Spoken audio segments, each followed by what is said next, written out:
So bete revenue budget, like I told you yesterday, it consists of or comprises of revenue receipts and revenue expenditure. Similarly, capital budget, it comprises of capital receipts and capital expenditure.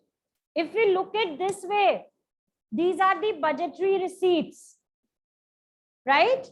Budgetary receipts comprises of revenue receipts and capital receipts. And here are the budgetary expenditure, which comprises of revenue expenditure and capital expenditure. So we will be studying it in this way. Firstly, we will be studying about budgetary receipts. So budgetary receipts, all those receipts which accrue to the government. These are of two types, revenue receipts and capital receipts. Revenue receipts किसको बोलते हैं बेटे? Revenue receipts वो receipts हैं government की जो कि government के एसेट या लायबिलिटी स्टेटस को अफेक्ट नहीं करती,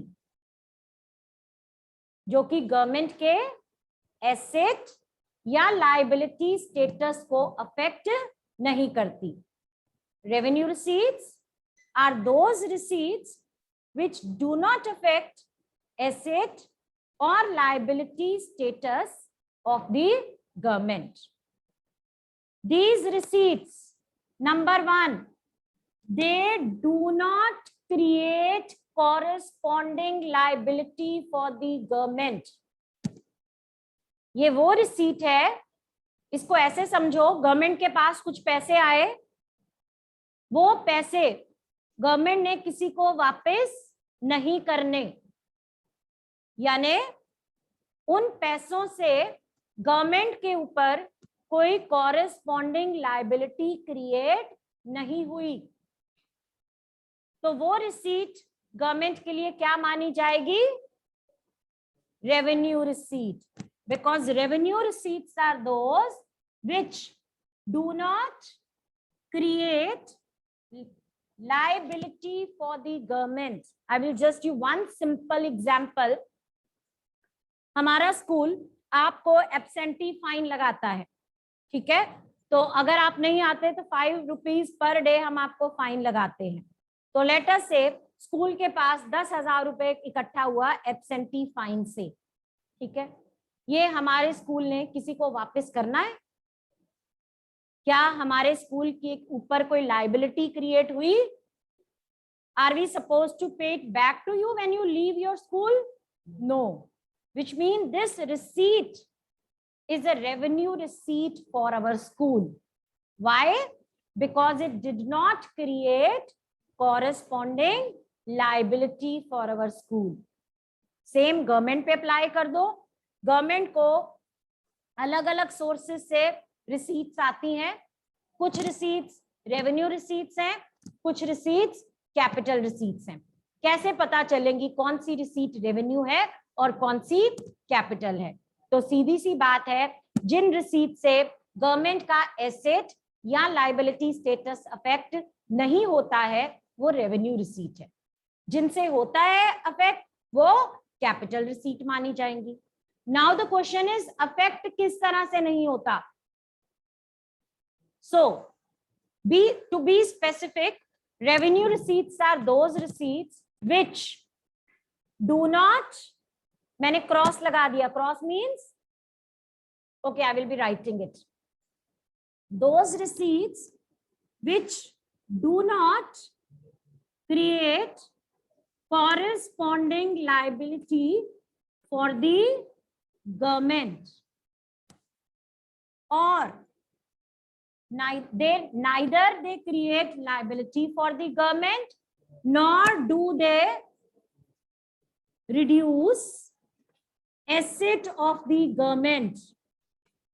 ना तो इसके करके गवर्नमेंट का कोई एसेट कम हुआ.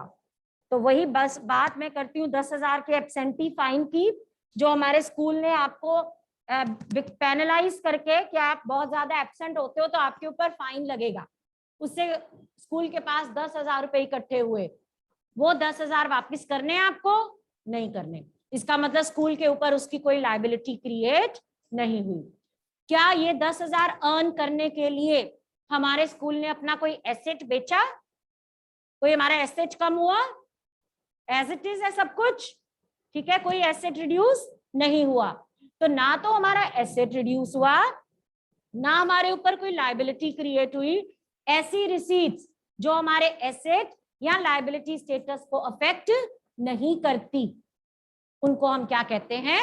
Revenue receipt. These do not create any corresponding liability for the government, nor do they lead to reduction of the asset of the government.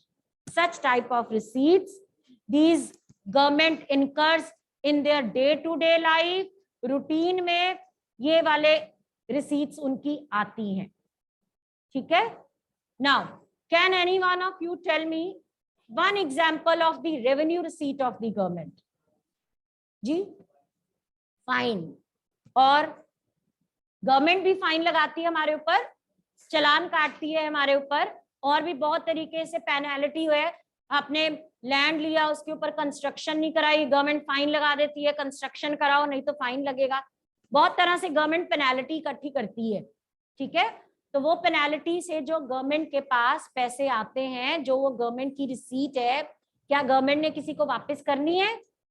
यानी गवर्नमेंट के ऊपर कोई लायबिलिटी क्रिएट नहीं हुई। क्या गवर्नमेंट का एसेट रिड्यूस हुआ उस पेनल्टी से?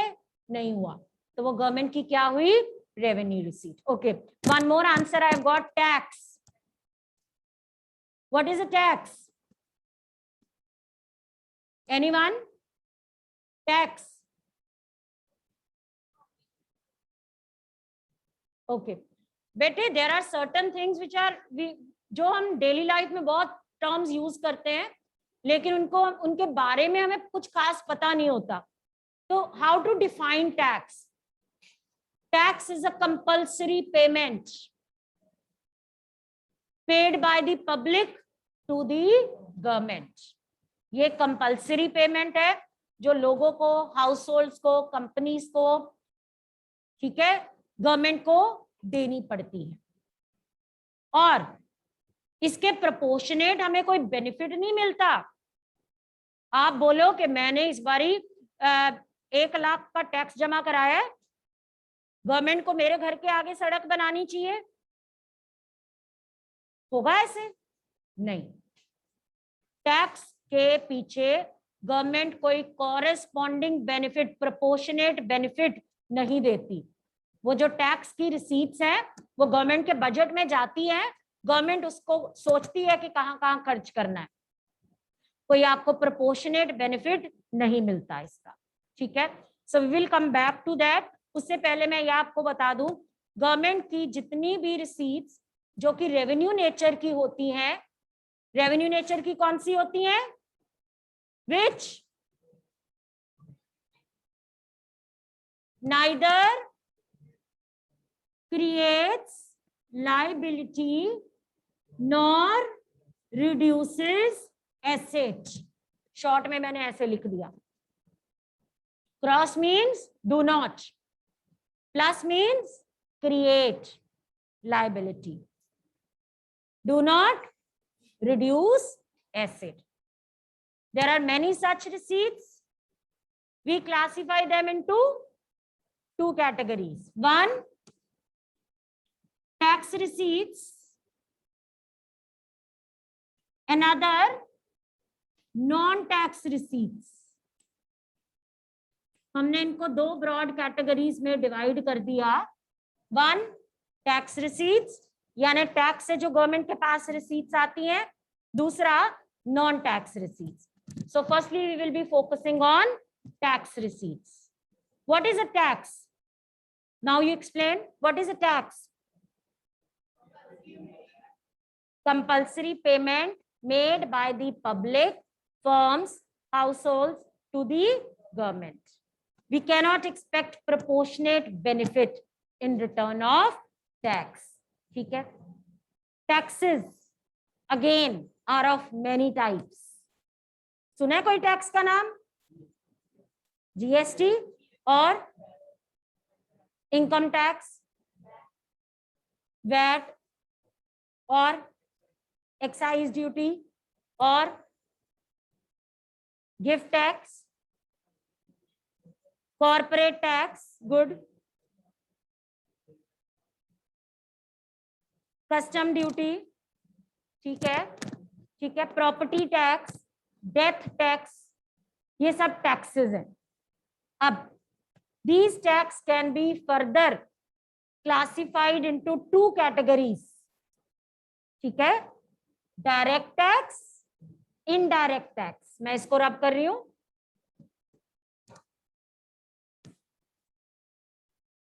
Direct tax, indirect tax. What is a direct tax? Direct tax वो टैक्स होता है, ध्यान से सुनिएगा, इसको हम 2-3 तरह से डिफाइन कर सकते हैं या जान सकते हैं. One way, it is the tax which is imposed on the income, property, wealth of the people or of the companies. ये वो टैक्स है जो कि लोगों की इनकम या उनकी प्रॉपर्टी या उनके वेल्थ के ऊपर लगता है. बेटे, एक आपकी होती है इनकम, एक होता है आपका खर्चा. ब्रॉडली स्पीकिंग, एक होती है आपकी इनकम, एक होता है आपका खर्चा. जो टैक्स इनकम के ऊपर लगता है वो डायरेक्ट टैक्स, जो खर्चे के ऊपर लगता है वो इनडायरेक्ट टैक्स. सीधी सी बात.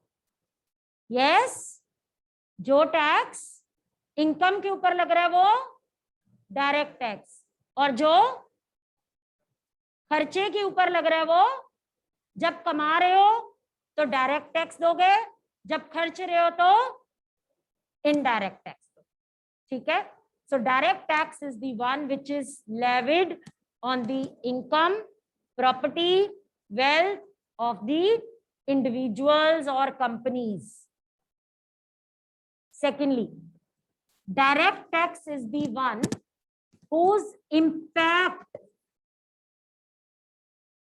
and incidence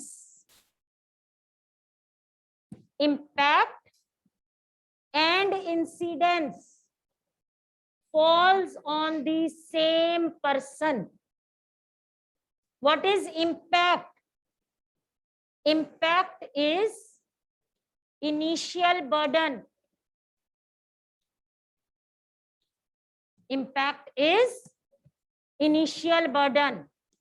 And what is incidence? It is final burden.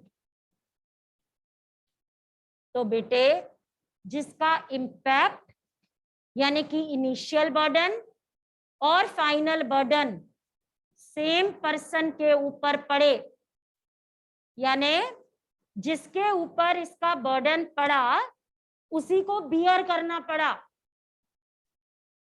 Getting my point?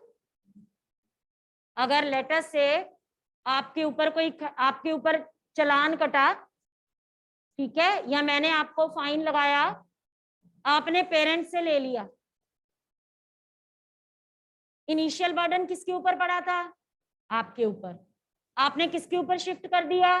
Parents के ऊपर. ये डायरेक्ट नहीं है. ये कौन सा टैक्स होगा? इनडायरेक्ट. लेकिन अगर आपके ऊपर मैंने इंपोज किया, आपको ही पे करना पड़ा, वो क्या होगा? डायरेक्ट. जिसका इनिशियल बर्डन और फाइनल बर्डन सेम पर्सन के ऊपर पड़ता है उसको हम कहते हैं direct tax. Impact means initial burden, incidence means final burden. So direct tax is the one whose impact and incidence falls on the same person. So which means its burden cannot be shifted. Its burden cannot be shifted. Now what I am doing, I am not only discussing the meaning of direct tax, I am discussing all of its features so that it becomes easier for us to make a comparison of direct and indirect tax. उसका difference भी आ जाता है, ठीक है? These are generally progressive in nature. Direct taxes are generally progressive in nature. What is the meaning of progressive? Progressive means जैसे जैसे income बढ़ती जाती है टैक्स रेट बढ़ता जाता है. यानी गवर्नमेंट ने कहा अगर आपकी इनकम 2 लाख तक है मैंने आपसे कोई टैक्स नहीं लेना, लेकिन अगर आपकी इनकम 2 लाख से एक्सीड कर गई, 5 लाख तक है, यू हैव टू पे 10% tax. If your income falls between 5 lakh to 10 lakh, 20% आपको टैक्स देना पड़ेगा अपनी इनकम के ऊपर. और अगर आपकी इनकम 10 लाख से ज्यादा है तो 30%. What does this slab shows? As income increases, tax rate also increases, implying that more burden of tax falls on richer person. Rich are made to pay more tax. ये हमने ऑब्जेक्टिव किया था ना budget का. एक budget की help से हम इनकम इनइक्वालिटीज रिड्यूस कर सकते हैं. कैसे रिड्यूस करेंगे? टैक्स से. टैक्स से कैसे कम करेंगे? प्रोग्रेसिव टैक्सेशन लगा के. रिच के ऊपर ज्यादा टैक्स लगा देंगे, उनसे टैक्स लेके पुअर के वेलफेयर के ऊपर स्पेंड कर देंगे. राइट?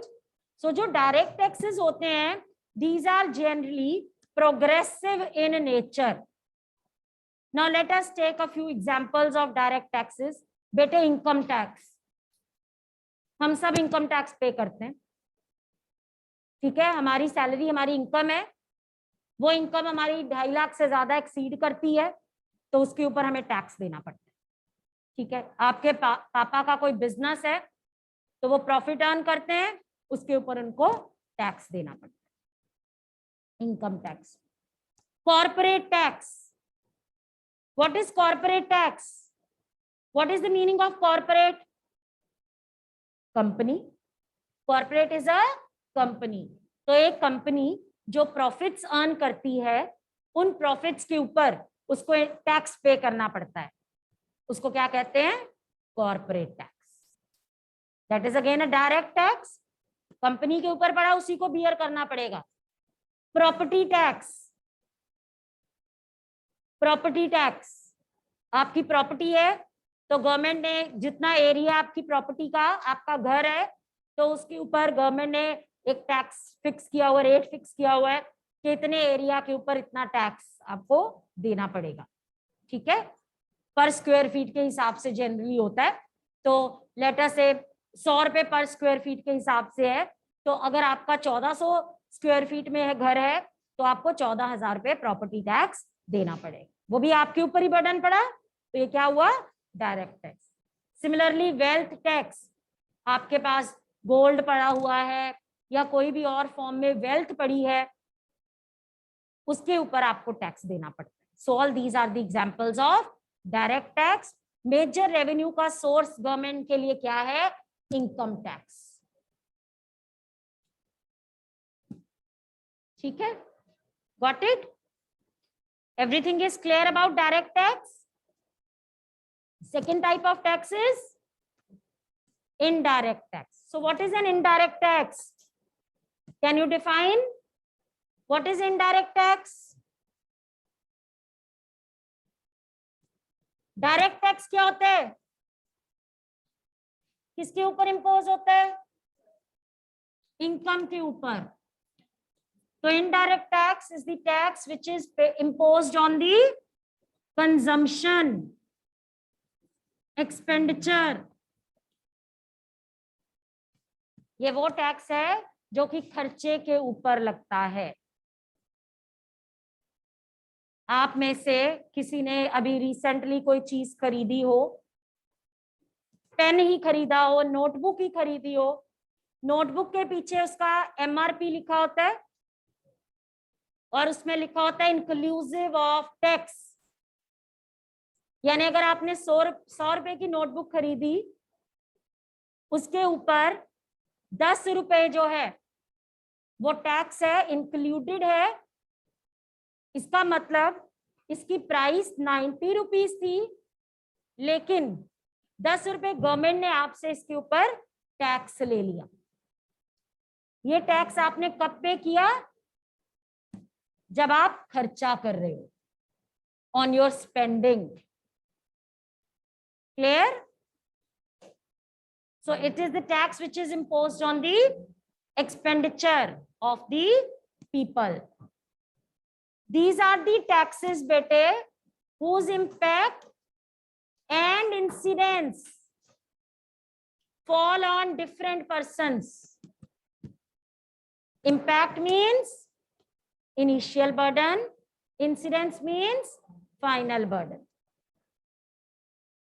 आपने नोटबुक खरीदी, आपने टैक्स पे किया, किसको पे किया? शॉपकीपर को। शॉपकीपर ने वो टैक्स लेके किसको पे किया? गवर्नमेंट। आपने तो नहीं डायरेक्टली गवर्नमेंट को पे किया। इनकम टैक्स आप डायरेक्टली पे कर रहे थे। इनडायरेक्ट टैक्स का बर्डन पड़ा था शॉपकीपर के ऊपर या प्रोड्यूसर के ऊपर, उसने आपके ऊपर शिफ्ट कर दिया। इनिशियल बर्डन उसके ऊपर, फाइनल बर्डन कस्टमर के ऊपर। ठीक है? Which means its burden can be shifted wholly or partially. wholly भी शिफ्ट कर सकते हैं, पार्शली भी शिफ्ट कर सकते हैं। ठीक है?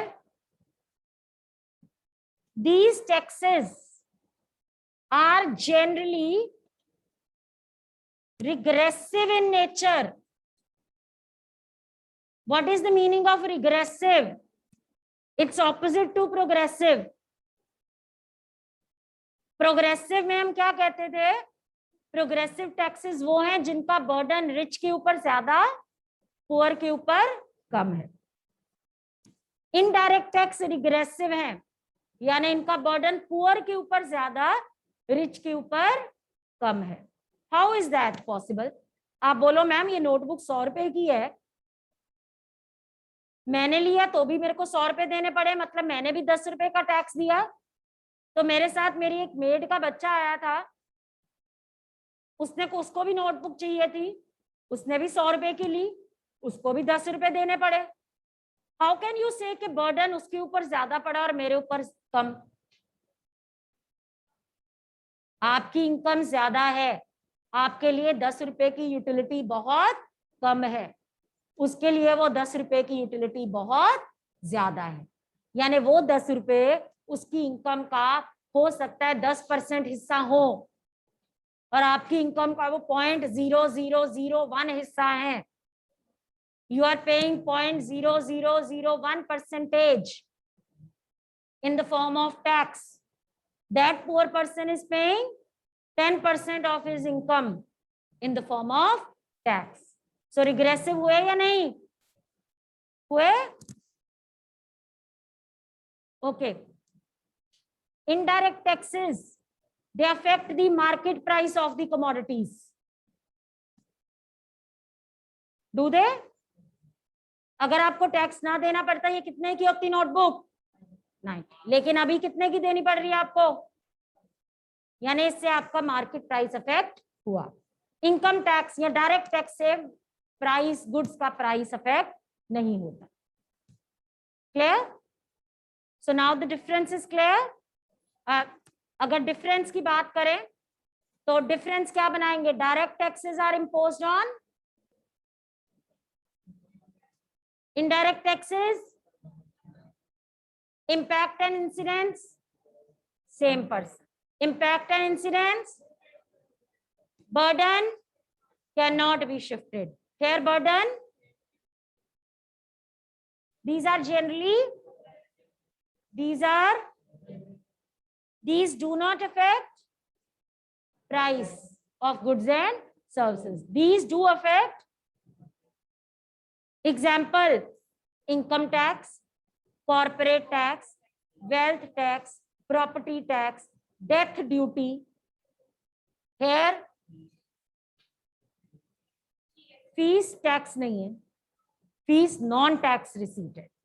Fees is not a tax. GST, goods and services tax. Excise duty, बेटे जब से जीएसटी आया है उसने सारे इनडायरेक्ट टैक्सेस को अपने परव्यू में ले लिया है.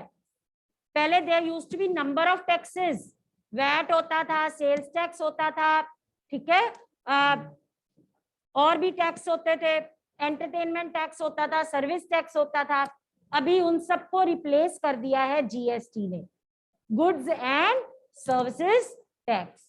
One nation, one market, one tax, ये लोगो था जीएसटी का. आपने पढ़ा होगा, इकोनॉमिक्स में भी पढ़ेंगे. सो जीएसटी, लेकिन अभी भी कुछ कमोडिटीज ऐसी हैं जिनके ऊपर और इनडायरेक्ट टैक्सेस लगते हैं, जैसे कि petrol.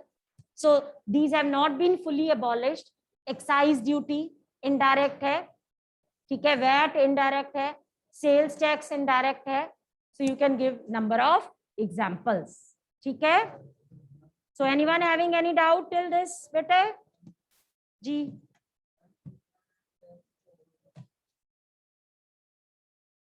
expenditure of the people. Just wait.